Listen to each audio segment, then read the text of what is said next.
Chers amis, bonjour et bienvenue dans cette nouvelle émission LEH TV. Savez-vous qu'on relance la filière textile à Marseille? Notre invité sera Fil Rouge. Très bonne émission.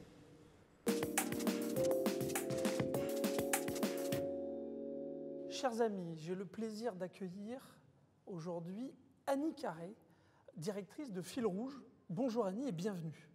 Bonjour Thierry, bonjour Mathieu, merci de m'accueillir. Bienvenue Annie.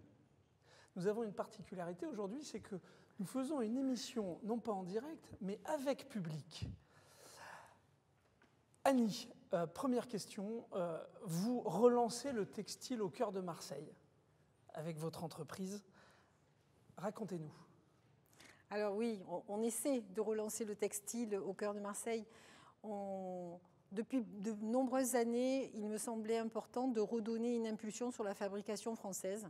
Bien évidemment, il y a 15 ans, on aurait dit le Made in France va revenir à Marseille, tout le monde Personne ne vous aurait cru. Exactement, exactement. Mais en 2014 déjà, pour avoir travaillé pendant 2 ans au Japon, en 2012, en 2014 déjà, il y avait une sensation de renouveau sur le territoire, d'où l'idée de créer Fil Rouge, qui est une entreprise d'insertion.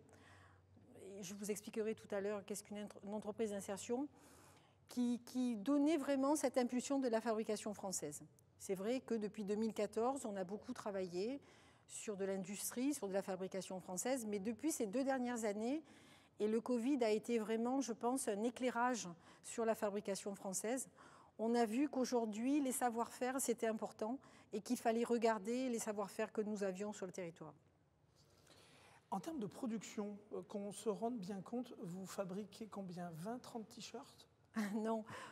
Alors en 2014, on a démarré l'atelier, le chantier d'insertion avec 5 personnes. Aujourd'hui, on est 143. Donc on a 110 personnes en production. Et puis bien sûr, on a un encadrement, on a un bureau d'études, on a des personnes qui encadrent donc les personnes en confection. Donc on a bien évolué. On est aujourd'hui en capacité, puisqu'on essaye de répondre à des appels d'offres, on travaille avec des industriels. On a eu l'avantage d'avoir un marché pour le ministère de la Relance. Donc on leur livre 20 000 masques par semaine. 20 000 masques 20 000 masques par semaine, oui. Donc... Encore aujourd'hui. Et d'ailleurs, ils vont venir nous voir le 14 octobre pour voir comment on est installé. Et puis, pour tout ce qui est production prêt-à-porter, hommes ou femmes, surtout du t-shirt et du sweat, on est en capacité de livrer 6 000 pièces semaine. Ce qui est déjà énorme. Bravo. On est sur 3 000 mètres carrés, sur Marseille, sur 4 niveaux. Donc, c'est vrai que les gens qui viennent nous voir sont un peu impressionnés de se dire mais c'est un atelier à Marseille où on a quand même 4 étages de production. J'ai eu la chance de visiter ces locaux, effectivement. On n'est pas prêt, mais ça se visite. On pourrait organiser ça avec les adhérents de l'association. Annie, vous avez évoqué vos clients industriels, collectivités. Qu'est-ce que vous leur proposez réellement ? Alors, nos clients viennent nous voir lorsqu'ils ont un besoin textile, bien évidemment. Soit ils ont un besoin textile pour donner une image à leur société, ils veulent faire un événement. Donc, on a des produits supports, ce que l'on appelle, du t-shirt ou du sweat en coton bio made in France. Donc, c'est quand même pas un produit, c'est pas du jetable. Chez nous, on dit qu'on a un produit qui est du durable, puisque ça, j'y tiens beaucoup. Ou, bien évidemment, on a des industriels ou des marques comme Decathlon, qui va venir nous voir prochainement, qui veulent redonner une impulsion sur le Made in France, qui veulent recréer des collections capsules en Made in France pour essayer de montrer aux consommateurs que le Made in France est possible. Mais alors, on parle de clients entreprises. Pourtant, moi, je suis rentré dans le magasin aux Terrasses du Port. Oui, mais c'est pas pour les entreprises. Ah non, c'est pas pour les entreprises. Mais c'est pas une boutique, c'est un atelier boutique où on a voulu réellement mettre au cœur la fabrication.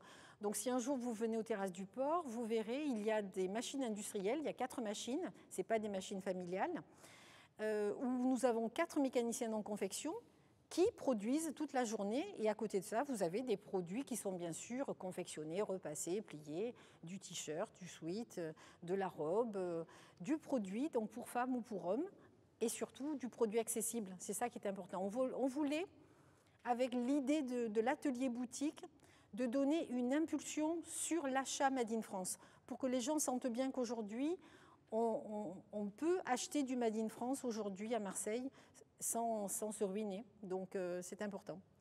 On vous invite tous à aller effectivement dans cette boutique. On mettra l'adresse dans la description. Dans cet atelier boutique. De cet atelier boutique, tout à fait, ni un magasin. Annie, vous êtes au cœur de la Caplette. On est dans l'émission L'actualité du territoire sur LEH TV. Quel impact vous avez réellement sur le territoire? Alors, l'impact, il est bien sûr industriel, mais il est surtout d'être une passerelle à l'emploi. On essaie vraiment de donner aux personnes qui viennent l'envie de travailler et l'envie de travailler en industrie. On n'est pas dans des locaux qui sont noirs. Les gens ont envie de travailler chez nous.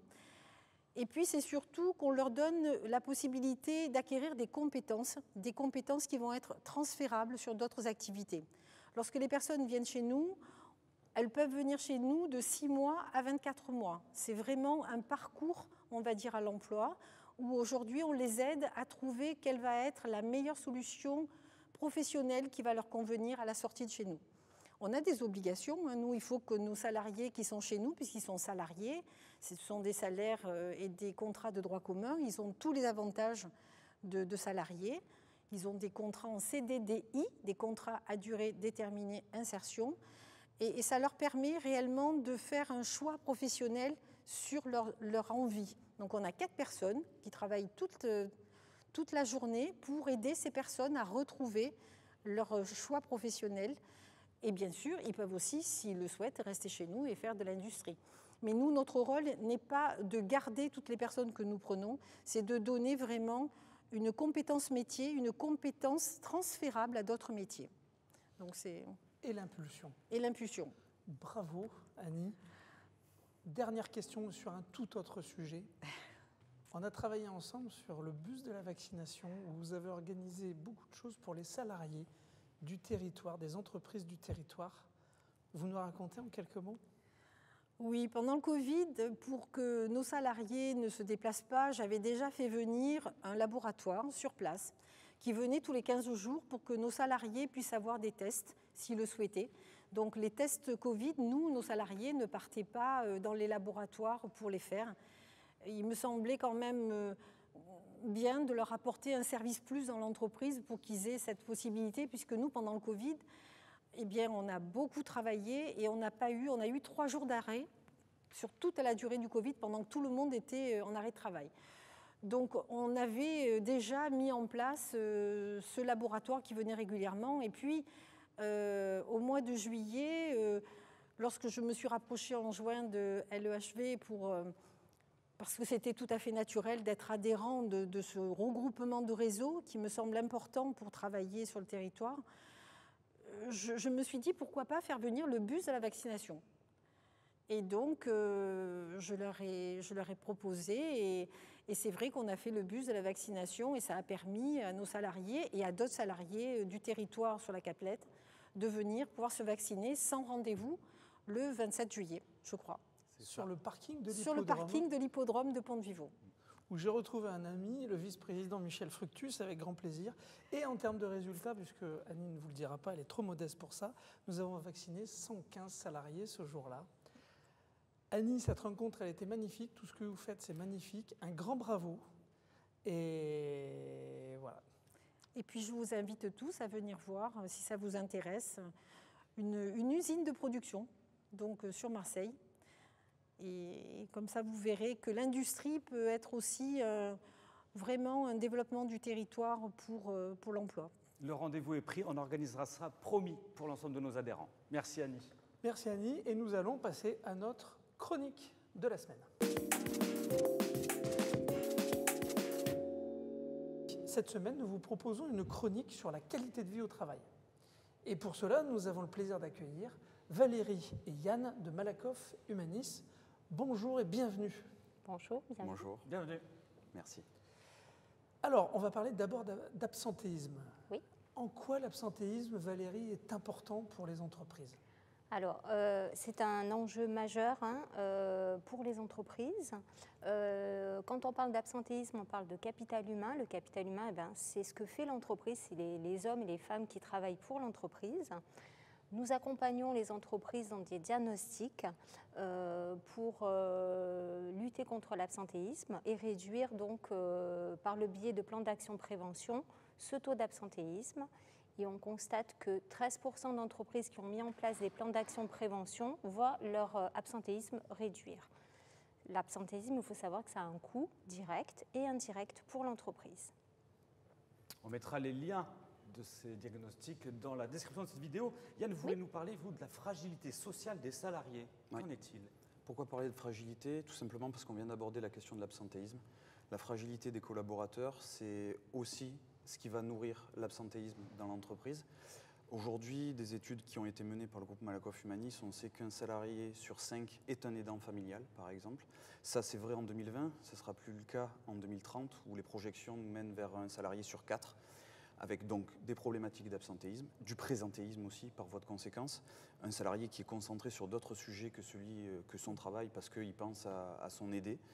On aborde aussi des questions de handicap, on aborde la question du cancer et des maladies graves. Pourquoi? Parce que le cancer, effectivement, c'est en lien aussi avec ce que présentait Valérie, la prévention santé et derrière l'accompagnement d'un collaborateur atteint par un cancer. Pourquoi? Parce qu'aujourd'hui, 1000 cas de cancer sont diagnostiqués par jour et 400 de ces cas représentent des salariés en activité. Donc de là, il est nécessaire pour les entreprises d'accompagner au mieux les collaborateurs sur ces thèmes-là, sur la fragilité sociale au sens large, pour éviter là aussi de nourrir l'absentéisme et de permettre de garder les forces vives au travail, entre guillemets. Et savoir en parler. Ouais. Est-ce que vous avez un conseil à donner à nos spectateurs? Plusieurs même, ça pourrait être Commencez plein de par un pour conseils. cette faille. Non, mais pouvoir faire ce travail de diagnostic de l'absentéisme, de savoir quelles sont les causes de l'absentéisme, aller travailler et aller pouvoir mettre en place un plan d'action, c'est pour ça qu'on travaille avec ma collègue en complète synergie, parce qu'on ne peut pas travailler que sur un seul point, que la prévention de manière isolée ou que l'accompagnement social et la fragilité sociale de manière isolée, ça ne résout pas toutes les fractures qu'il peut y avoir. Il faut aborder ça de manière coordonnée, à travers un plan d'action, et c'est ce qu'on travaille quotidiennement avec nos clients, de pouvoir creuser une situation, poser le bon diagnostic, et si on pose le bon diagnostic, derrière on a le bon plan d'action qui pourra être établi. Nous retrouverons bien évidemment vos coordonnées dans le lien de l'émission, alors n'hésitez pas à prendre contact avec Malakoff Humanis pour aller plus loin dans cette phase de diagnostic. Merci. Chers amis, nous arrivons au terme de notre émission. Nous vous souhaitons à tous une excellente fin de soirée et nous vous disons à la semaine prochaine. C'était l'actualité du territoire sur LEH TV. Merci à nos partenaires institutionnels, à nos partenaires premium, ainsi qu'à l'ensemble de nos partenaires et adhérents. On se retrouve la semaine prochaine.